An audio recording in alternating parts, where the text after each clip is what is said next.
Bye, Muka. KUDUS takes the touch. KUDUS! Oh, spectacular! Who fouls come back? We outside, that bunting. Who banks his third Premier League goal of the season? Mo. My guy. This is home, London Stadium. Let me take you for a walk, man. Let's get it. How's the start to life at West Ham been for you? You can see. Yeah, it's been smooth so far, but yeah, we still have a long way to go. So credit to the teammates, staff, everyone around. You know, they help a lot for me to settle in. So Good. yeah, big ups to them. I haven't moved countries before, but I've spent extended periods of time in different countries. And for me, when I land at a new spot, the most important thing is finding a barber. Yeah? I noticed after a few weeks in London, Yeah. you got a new hairstyle. Fresh trim, Yeah. fine boy, no pimple. How's your start to London life been? Has any players at the club helped you settle, you know, barber, restaurant, giving you a lift to training? Yeah. A lot of the players help, but mostly Joe, you know. Yeah, he's Ghanaian, so there's the natural connection already, you know. So yeah, he helped a lot. And my friend Kamaldini also plays in Southampton. He's my best friend, so you know he helps a lot also with stuff around here. So it's just calm vibe, you know. Yeah, that's good. We outside, that bunting. Custom House, which is quite near here. Yeah. And in that area, you know, there was a lot of gangs, crime, drug abuse, that kind of stuff. You grew up in a place called Nima in Ghana. Yeah. What was that like? Was it similar? Was it very different? I won't say. I mean, I don't know the city you're talking about, but from your explanation, I would say it's pretty much the same, you know, because Nima is like a ghetto, you know, with a lot of bad stuff happening, you know. But yeah, but I believe there's a lot of talent there as well. So yeah. What kind of people in your life were important when you were growing up in terms of making sure that you stayed on track? I would say my family, yeah, and my coach in the club I played in Nima, Strong Tower, you know. I think he also played a part in my family also, you know, yeah. Let's talk about Strong Tower a bit. So that was what, the first local club that you played for? Yeah. How did they find you? It was really nice. It just happened from a school football games, and then they saw me, and then I joined, and then yeah, from there, when I joined there, because it's one of the biggest clubs in my town, you know. So that's when everybody, like, everything started getting serious and stuff like that. So but yeah, but it was more for fun and stuff like that. It's not like today when there's so much at stake, you know. For sure, man. Yeah. Did you realize how good you were at that age? Was it a surprise to you? I started, I mean, as a human, you discover a lot about yourself as time goes on, you know. But when I started playing there, and then I started realizing the talent that I had, you know. So yeah, I think that's where everything sparked up and the fire started blazing, you know. I hear you, man. And what about while you were at school? Because you were still schooling, right, while you were playing. What kind of student were you? Were you A-star? Were you naughty? You know, because me, I got suspended 4 times. Yeah. My results weren't good. How about you? Nah, I was okay, you know, because I was more focused on the football, you know. So that means I just couldn't wait for the bell to ring for me to just get my stuff and go for training, you know, because right when we close from school, I have to go for training. So the focus level was down because all my focus was on football. But yeah, I still went for the education purpose because, you know, in football, we need that also. You need to read and write your contract and stuff like that. Yeah. So I knew if that football was the part I had to pass on, then at least I need some basic stuff that I need to know in school, you know. But yeah, all the focus was on football, man. For sure. We outside. How did the music start for you? I started rapping in the playground at school, but I was saying things that you shouldn't really say at that age, and then I recognized that I had a talent, and then it went from there really, man. But I didn't have this big plan about my future. God just did it, man. Of course. I'm saying the intro for my signing. Almost everyone is asking me, man. The song, bro, was mad, bro. Everyone was, where can I download the song? Was crazy, bro. Like, yeah, that was a dope song, man. GH where touchdown in the East End. Big ballers don't pretend. Running and through defense, have your team them swimming in the deep end. Real black star, no treason. Kudus, left foot, duduf. Believe the hype, East London. We outside, Abontin. It's not every day we sign a player from Ghana, so I have to represent. We outside, Abontin. From Strong Tower, where do you go from there? Talk me through your journey of football from Strong Tower to West Ham. Yeah, so from Strong Tower I went to a football academy, and then from there I went to Denmark for the first time. That was cold as hell, bro.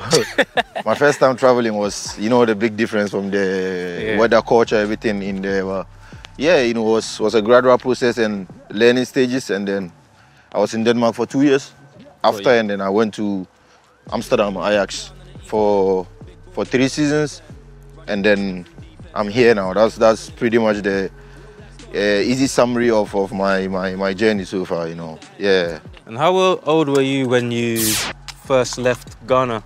I was like 15 or something. Because that's quite young. Very young, man. What kind of things do you think you learned from being exposed to different cultures? You know, even in Ghana, it's 30 degrees sunny every single day. Right. Look at this weather now. It's crazy, it's cold, it's crazy. freezing. So what kind of characteristics do you learn from traveling so much from a young age? I think from especially living like all your family and loved ones back home, you know, you learn so much on how to do things on your own, and you know, so it makes you like grow faster than your age, you know. Yeah. So I think that's the nicest part of it, you know. So yeah. We outside, Abontin. I love about you when I watch your journey is no matter where you go, who you're playing for, you never forget where you came from. At your signing that I was at, you brought your family over. Yeah. I read that you flew your family over to pretty much every club that you signed for. How important is that for you to keep the connection to Nima and your home? Very important, because I believe there's a lot of talent where I'm from also. So we need to put light on that, you know, because like we both explained, you know, even though it's a ghetto place, I believe there's still a lot of talent in there, you know. It's just less opportunities. So the higher I go, the more I put light on it, and then the more, you know, exposure it gets, and then people know like there's a lot of talent in there. So and with my family, like I said, they sacrificed a lot for me to be where I am today, so they deserve it all, you know. Yeah. They must be very proud of you. We outside, Abontin. Life at West Ham United, man. You're here. For me, as a player or as a fan that's watched Ghana for a long time, I just knew that it would work. But are you surprised by how fast you've hit the ground running, how fast you're scoring goals, how important you are already for the team? And for me, I think it all comes down to, you know, it's like a puzzle, but it's about how you fit in the puzzle, you know, and I feel that I'm fitting quite well here, you know. But talking about my abilities and my qualities, I never doubted myself, you know, and that is the main reason why I took the challenge, because I know, you know, I'm built for it. So I could the easy choice could be like stay in Ajax again and then just stay in my comfort zone, but I always like to take the next step and the next challenge, you know. So right when I put my pen on the paper, I knew I was up for it, and yeah, my seatbelt was on, so so yeah. We outside, Abontin. And it seems like not just on the pitch, but just with London life, East London life in general, you've settled quite well. I saw some videos of you at a Stoneboy concert. You're living life, you know? Yeah, you know, it's nice, you know. There's a lot of Ghanaian people here as well. When I went to the concert, I was surprised the amount of Ghanaians I saw. It was crazy. It almost felt like I was in Ghana, man. But yeah, you know, off the pitch stuff is also important as on the pitch. You know, we have to live life, switch off sometimes, and then just know the balance to everything. You know, yeah. You certainly be doing that. It's true about the unpredictability as well, because what I love about your goals, all of them have been different. I actually need to stop and shake your hand for the scissor kick against Brentford. Yeah, bro, when that went in. Thank you. Crazy, bro, crazy. Antonio. KUDUS! Oh, spectacular! What a dazzling goal from Mohamed KUDUS! A special player! Well, you know, I love talking to you, but it's too cold in this country, man. Yeah, I'm freezing, man. Let's go get some food. Yeah. I got a spot I think you might like. Yeah? Yeah, man. Let's give it a try. Some home food. Let's go, man.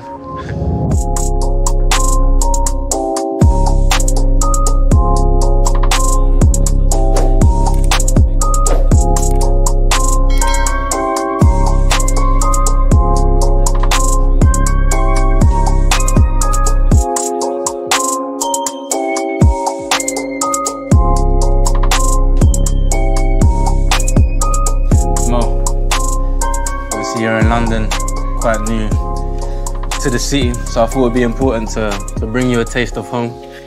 You know, we got some jollof, some chicken, trophy, tilapia, plantain. What's your favourite food growing up, or something that when your mum was cooking, you thought, yeah, this is me? You know tuozafi? Yeah. Yeah, my mom used to sell it, so that was what I used to most of the time. But I eat everything, so all of this, you know, so yeah, jollof also, so yeah. You say your mum used to sell? Yeah, amazing. Did you get your kind of work ethic from watching how hard she worked when you were growing up? Yeah, she put a job on the line, you know, to take care of my siblings, so. But now I don't let her do that anymore because she has done enough, so, but yeah, you know, if she can do that, then there's a lot for me to also do something back for her, you know, so it's to make it as comfortable as possible, so yeah, you know, yeah. Do you remember a time in your career where you thought, this achievement has made my mum proud? Do you remember like the first time that you thought all the sacrifices have been worth it? I think moving out of Nima, you know, getting her own house, I think that's yeah, I'll say one of the biggest achievements that she's pretty much proud of. Yeah. So when you kind of got your first big contract, you moved the whole family from Nima? Yeah, that was the first thing I did when I moved to Denmark, you know, was to get my mom a house so that they can be comfortable, because I believe that's the basic need, you know, in living, you know. Wake up with no monthly rents and stuff, you know. So yeah, I think that's the big thing I'll say for.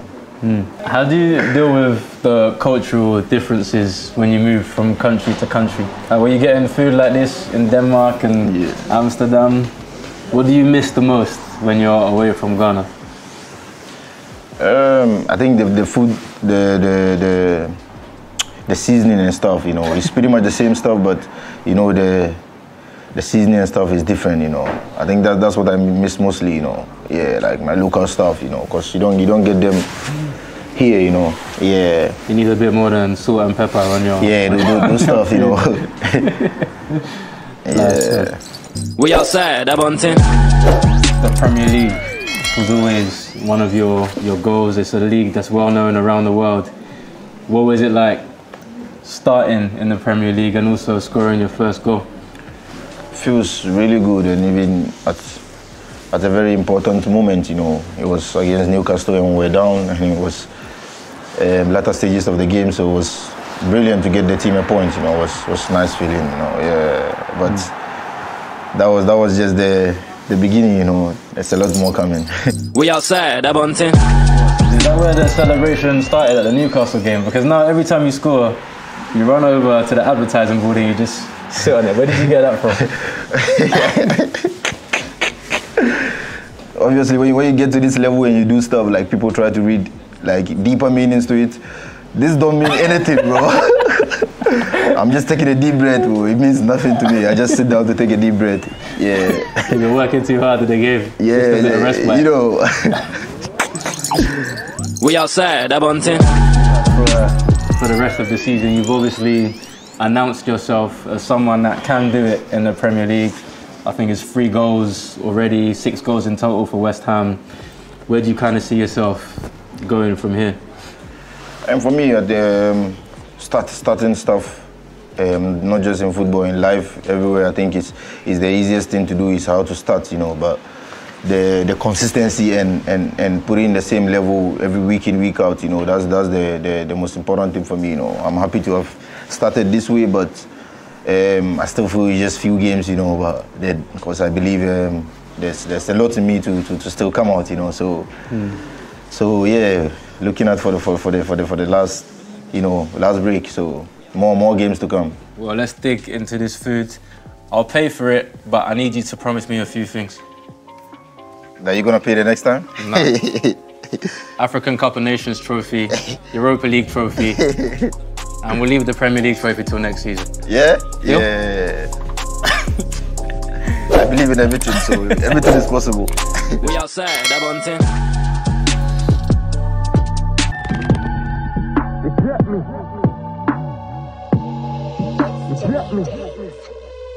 GH, we're touchdown in the East End. Big ballers don't pretend. Running, cutting through defense, have your team and sitting in the deep end. Real black start, no treason.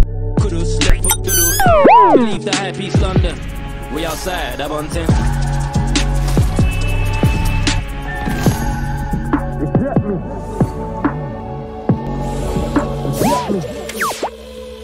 GH, we're touchdown in the East End. Big ballers don't pretend. Running, cutting through defense, have your team them swimming in the deep end. Real black star, no treason. Kudus, left foot, doodle. Believe the high peace, London. We outside, Abontin.